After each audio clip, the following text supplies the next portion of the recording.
Magandang hapon na naman uli mga kababayan ko. Meron na naman tayong pag-uusapan na pumukaw sa damdamin ng ating mga kababayan na post. Ito ay tungkol sa isang estudyante na nakatulog sa klase. So ito yung post.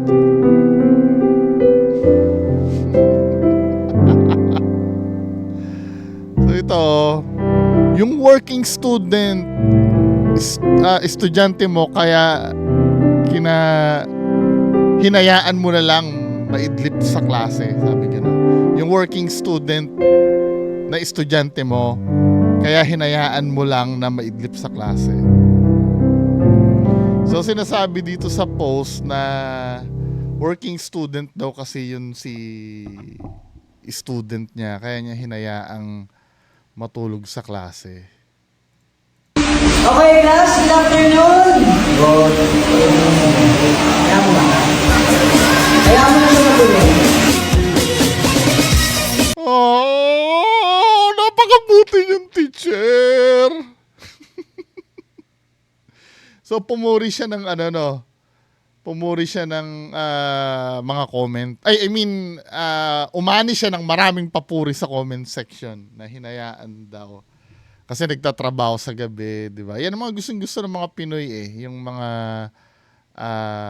nakakaantig na Pero sa akin ayoko maging kontrabida, pero ito katarantaduhan to men. Parang sa akin lang sa akin sagrado kasi ang classroom. 'Di ba? Pambababoy ito sa loob ng classroom Kung gusto mong tulungan yung student mo na makakatulog, pauwiin mo na lang yan para makapagpahinga siya maayos. Kahit pagpagod na pagod yan, hindi makakatulog ng maayos yan dyan sa loob ng klase mo. Diba? Wait lang ha. Ano ang purpose bakit kailangan patulugin mo yan dyan? Hindi naman matututo yan ng tulog dyan Sa totoo lang Diba? Agree kami parehas nung nagpasa sa akin ng link na to. Gusto mo sabihin ko kung sino? Para hindi lang ako mabash. Hindi, let's be realistic. Yes, napakabait naman talaga ni teacher na hayaan niya matulog yan dyan. Pero anong purpose niyan? Para makapagpahinga. Kung gusto mo makapagpahinga yan, pauwiin mo dun sa bahay nila matulog yan. Kasi ang school kasi, aralan yan 'di ba? Make sure mo ba na siya lang ang working student diyan sa klase? Hindi natin alam. Bakit yung iba kailangan gising yan, pwedeng tulog? Kasi ano ba ang purpose i-analyze natin. Bakit siya pumasok diyan? Ano ba ang purpose? 'Di ba galing siya sa trabaho, siguro kagabi working student, Anong purpose bakit siya pumasok niyan? Para mag-aral pa rin. Bakit ka nag-aaral? Para makakuha ka ng knowledge. Paano ka makakuha ng knowledge niyan matutulog ka diyan? Gagawin mong hotel yung classroom. Mabait na kung sa mabait, walang problema doon sa pagiging mabait pero dinidefeat mo yung purpose na pagpasok mo diyan. Ano yan, para sa attendance na lang? Para hindi ka maano sa attendance. Hindi ko nakukuha yung punto nito. Kasi kung gagawin yung role model yan, yung patutulugin, magiging culture na naman yan 'Di ba? Yung mga working student, pwede naman pala matulog sa classroom, ba't yung iba pinapayagan? Hindi rin maganda.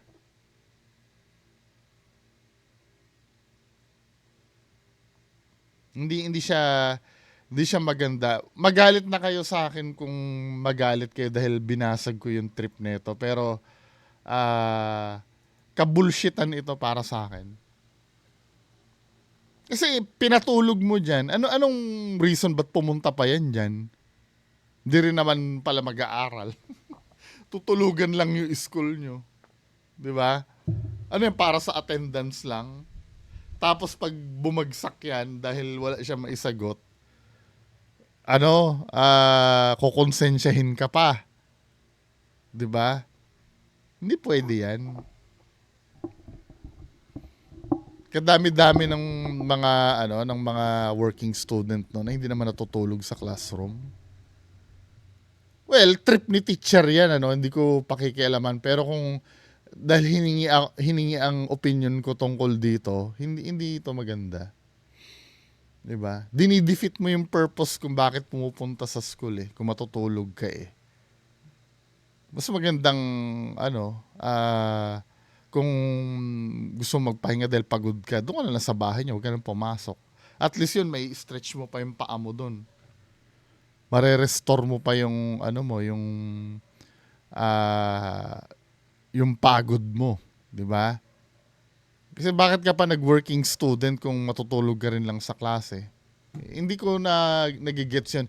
Ine-expect mo papasa ka dahil matutulog ka. Yes, sasabihin nyo sa akin, hindi naman every time na pumapasok yan natutulog yan Who knows? 'Di ba? Lalo na pag nalaman niya na pinagbibigyan pala yung ganyan. Uulit-ulitin niya na lang hanggang sa wala I mean, 'di ba, disrespectful ito Kahit pa sabihin mong kailangan natin intindihin na yan ay inaantok dahil working student. Ang dami nag-working student na hindi naman ganyan. Na nilalabanan nila yung antok, 'di ba? Anong special sa tao na 'to? 'Di ba? Nung nung nasa mall nga ako yung isa sa isa sa dicer namin working student din Yung dinadala niya yung mga niya, yung mga notebook niya sa sinasagutan niya tuwing break sa nakikita ako. 'Di ba? Tuwing break nagre-review siya. Walang problema doon. Kasi yung workplace naman, unang-una sa vacant naman na oras niya ginagawa yung pagre-review niya. Hindi naman sa mismong trabaho. Pero kung sa trabaho magre-review 'yon, babawalan ko din 'yon. Same as dito, 'di ba? Pero kanya-kanya tayong trip di bahala sila. Pero kung inuulit ko akong tatanungin ka bullshitan to. Kahit na magalit kayo sa akin. 'Di ba? Wala ka namang puso, sasabihin nyo. Hindi, tanong ko, ano ba ang purpose bakit pumupunta ka sa school? Para mag-aral. Hindi ba para matulog? Sasabihin nyo, pagod lang naman, kahit na. Kasi the moment na natulog ka doon, sarado na yung utak mo na maka-absorb ng matututunan. Talagang ginawa mo lang talagang tulugan yung school. Pagising-gising ka na lang kung kailan mo lang trip, kung kailan refresh ka na. Unfair naman sa ibang estudyante yun, di ba? Anyway,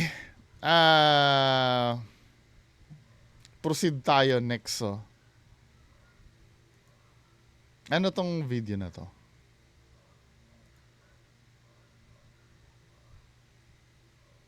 Play natin. Wait lang nakapatay yung volume Ba't tayo maklik yung... Opo. Yan po kayo nagpa-park, ma'am. Hindi po sa inyo yun, ma'am. Opo. Hindi po sa inyo yun, ma'am. Tingnan niyo po yung parking niyo, ma'am. Sabi mo sa akin, loko-loko ako? Tingnan niyo po yung parking niyo, ma'am. Tama niyo po ba yan, ma'am? Sabi mo sa akin, loko-loko ako? Wala akong sinabi, ma'am. Kaya po nagsabi, ma'am. Kaya po nagsabi, ma'am. Dito kayo nagpa-park, ma'am, tapos doon pupunta kayo, ma'am. Sabi mo sa akin, loko-loko ako? Ipopost ko po ito, ma'am, para makikita sa may-ari. Wala akong sinabi, ma'am. Wala akong sinabi, ma'am. Kakasabi ko lang. Wala akong sinabi, ma'am. Post ko to. Sige, ma'am, ipopost ko po. Post ko to. Ha? Tapos dito kayo nagpa-park, ma'am. Bakit nga naman kasi ganun mag-park? Sa totoo lang, kadali-dali lang mag-park niya, diretsuhin mo lang yung ano ba? Hindi, galing siguro sa yan, niliko niya lang sabay... Okay, no. Kailangan ko lang Ma'am, tinan niyo yung parking niyo, ma'am. Tama niyo po ba yan, ma'am? sa'yo. Tinan niyo yung parking niyo, ma'am. Tama, ma'am. O, bakit? Ito naman yun na.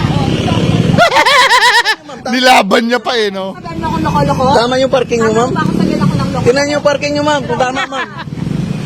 Tinan niyo po, oh. Tama ba? Tama ba? Tinan niyo po. Tinan niyo yung parking niyo. Ayan, ang mukha niya. Opo, oh. Tinan mo. Nananakit na po kayo. Nananakit na po kayo, ma'am. Ayan, o. Ayan, o. Nananakit na po kayo. Tumama mo, ah. Tingnan niyo po, ma'am, oh. Parking niyo. Wow. Ipopost ko po to ma'am para masaya po kayo ma'am. Sige ma'am. Oh, dito po kayo po nagpa-park. Saan kayo pupunta ma'am?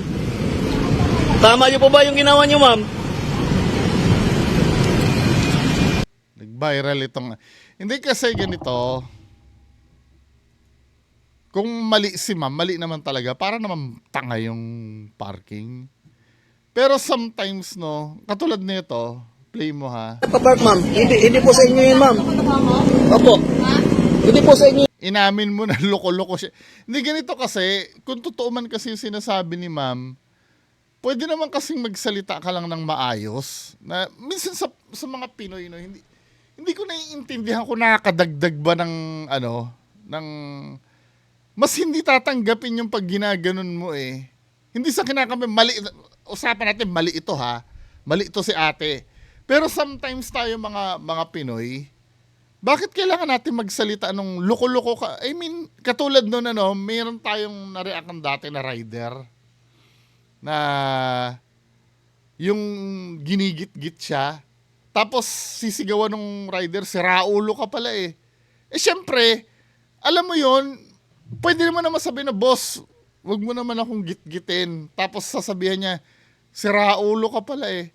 Alam mo yun, men, kung gaano ka insulto yun doon sa tao na nakakotse, 'di ba? Dito kasi sa Pilipinas sinisimbolize ng kotse yung pagiging yung pagkakaroon ng social status, 'di ba? Ayaw sa gusto mo simbolo ng social status yung yung kotse eh. Pagka ang kotse mo let's say naka-Fortuner ka, 'di ba? Or naka-Everest ka. Basta mo 'yun ibig sabihin nakakaangat ka sa buhay eh. To be fair naman sa mga doon, insulto nga naman na sabihin mong siraulo sila kumpara sa'yo na nakamotor ka lang. 'Di ba? Doon sa part na 'yon, medyo naman ako doon, medyo agree naman ako doon, pero kung mali man yung pwede mo siyang kalabanin ng maging objective lang tayo eh. Kung ano ba yung naging problema, ginit-git ka, doon tayo mag-stake. Boss naman, ba't mo ginit-git? Hindi naman tama yung ginagawa. Pero yung magsasalita ka na, siraulo ka pala eh. Alam mo yun, yung parang gago. Tapos, katulad nito, no, although na hindi naman confirm na sinabi talaga nung nagsisita sa kanya, siguro guard yun, nung sumisita sa kanya, na loko-loko siya. Kung totoo man yun, sana hindi na gumagamit ng mga ganong words. Yes, alam natin na baliw ito. Nakita naman natin na kung hindi siya baliw, hindi dapat ganyan siya mag-park eh. Pero mas ma-diminish yung yung trouble pagka yung bibig mo ititikom mo sa mga salitang hindi angkop. Siguro kung mumurahin mo itong babae na to, sa isip mo na lang, or pag kinikwento mo na lang sa kasamahan mo na pare ito, siraulo itong nagpark o gago talaga to. Pero yung ganyan, kasi hindi naman sa pagiging pinalilitaw mo na takot ka, di ba? Or under ka. Para maiwasan na lang gulo at dun tayo mag-focus sa objective katulad nito, no? Makikita natin dito, si ma'am, nag-park yung kotse niya na pabalagbag. Hindi maganda yung pagkakapark niya. Diyan tayo mag-focus.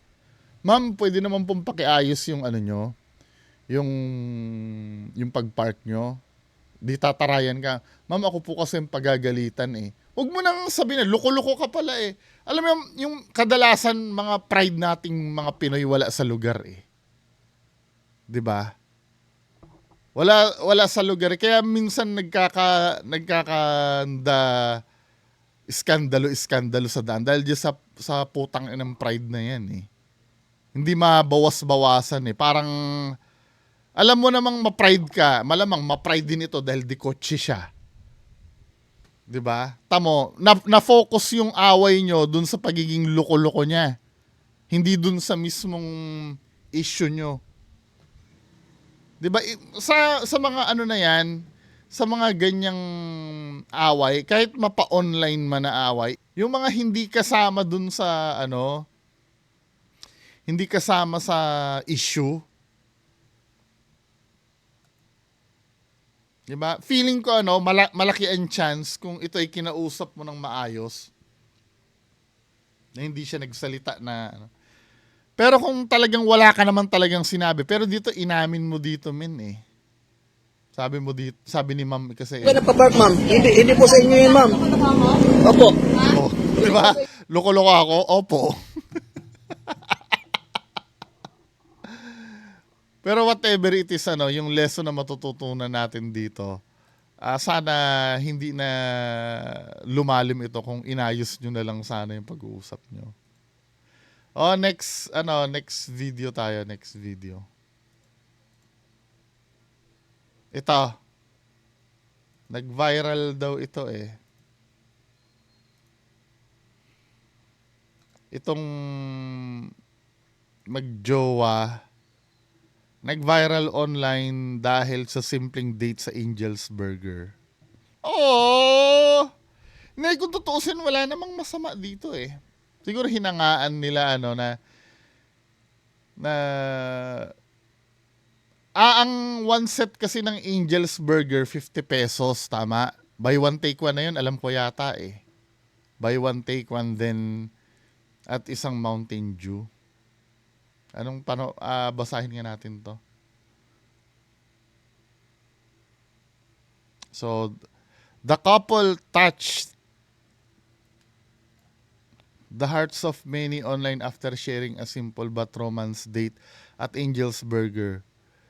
Though their meal was simple and cost less than 100, the joy and love between them were seen. The two have been living together for nearly 2 years despite facing struggles including a heartbreaking loss of their twin babies due to ectopic pregnancy. 7 months ago, they remained strong and supportive of one another.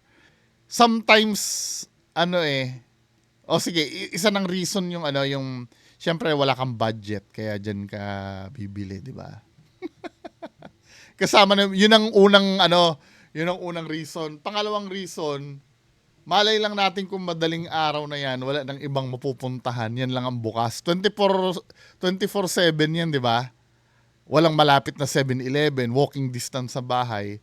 Alam nyo, nung wala pang 7-Eleven malapit dito sa amin, yan din ako pupunta sa Angels din pagka gabi, nagkikrib ako. Yung mga tipong 2:00 na ng madaling araw, naglalamay ako ng trabaho. Di syempre, yung utak ko burnout na. Nakakatulong yung kahit nga wag kang bumili sa labas yung paglabas mo lang ng bahay, nakakatulong na ma-refresh yung utak mo eh. Pagka yung toxic ka sa trabaho, then gusto mo naman mag-break muna, yung lalabas ka lang, kahit wala kang bibilhin, nakaka-refresh yun eh. Kasi yun nga tatrabaho 2:00, wala nang bukas. Hindi dahil sa walang budget siguro, 'di ba? Hindi dahil sa walang budget, gusto mong kumain ng wala dito sa bahay. Siyempre, magbo-burger ka. Gusto mo man lang, kahit burger man lang, merienda ka, be-break ka dun sa ginagawa mo. Ang dito, ang McDonald's dito malayo. 24 hours din yung dyan sa may Fatima yata. Ay, McDonald's ba yung sa may Fatima? Basta may 24. Layo nun. Siyempre magmumotor pa ako. Yung Angel's Burger, dyan lang mismo sa labas ng gate ng subdivision. 'Di ba? Alam mo yun, yung habang naglalakad ka, marerefresh ka. Hindi dahil dahil wala kang pera. 'Di ba? Hindi siya ganun. Kaya lang, wala hindi ko naman nakikitaan na, kasi sinabi dito, para daw pa-viral, karapatan naman nila yan na mag-post eh. Na kahit anong gusto nilang i-post eh. 'Di ba? As long as na hindi yung mga prank-prank na nakakabwisit sa ibang tao. Yung pa-viral na yon, wala namang masama doon. Kung gusto nyo i-viral yan na nag-date kayo sa Angel's Burger, wala namang masama dyan. Alam mo ang masama, yung gagawa ka na ikakaabala ng ibang tao para lang makakuha ka ng views. Pero kung feeling mo na gusto mong i-viral yung post na yan, wala namang masama doon. At least yung pinost mo na yan, wala ka na abalang iba dyan. 'Di ba? Yun lang. Hindi mo naman need na na magkaroon ng pera para mag-enjoy ng mga maliliit na bagay na katulad niyan 'di ba? Anyway,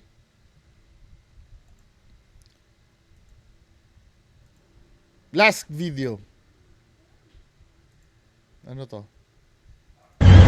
Ay, siga ni mga kabradyo, anak ko. Acro, siguro yung t-shirt nito, Acro. Ay, ipok niya. Siga, mga akro dyan. Ayaw tumabi. Minsan nakakabwisit talaga yung mga ganyan, no? Naranasan ko na rin yan eh. Sinasabihan na nga nung ano na tumabi eh. Nung una, or may nabasa ako, truck yung dala ni kuya, di ba? May nabasa ako niya, ba't di mo nilang overtaken? Eh, minsan kasi fast-facing eh. Hindi kakayanin, gago, nagpakyo pa ako. Hindi kakayanin ng truck na yung mabilisan na gano'n. Kasi palagi may kasalubong eh. Ba't tatabi lang naman? Ba't hindi pa kayang tumabi? I mean, Diyos ko naman, mas gusto mo pa ng ganyan. Oo. Bastos naman itong kabradyo. Oh, lulusot ako. Oh. Oh, ayaw magpalusot. Oh, Ah, ayaw magpalusot. Oh, siga. topak na talaga to.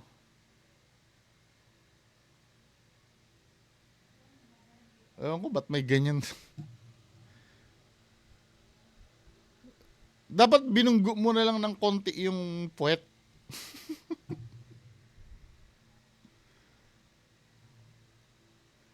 Ito naman, ate naman, Ewan ko kung anong yung kasama mo, pagsabihan mo. dito ako sa tayog. Siga. Ayaw tumabi. Akro. Oh, akro. Ayun, tinatawag na. Ayaw pa rin tumabi. Oh. Ayun, gusto ng away. Hindi ba natin kaya ng yung maging payapa ang buhay? Hindi, anong napapala, let's say, anong napapala niya dyan sa ganyan? Gusto lang gulo ata nito. Mistakes happen all the time in wrestling. Anong mapapala niya doon? Dahil, dahil binusinahan ba siya ng truck, ganun ba? Kaya niya ginagawa yon. Anyway, marami talaga may toyo sa Pilipinas. Yan lang po ang pag-uusapan muna natin. Magandang hapon po. Bye-bye.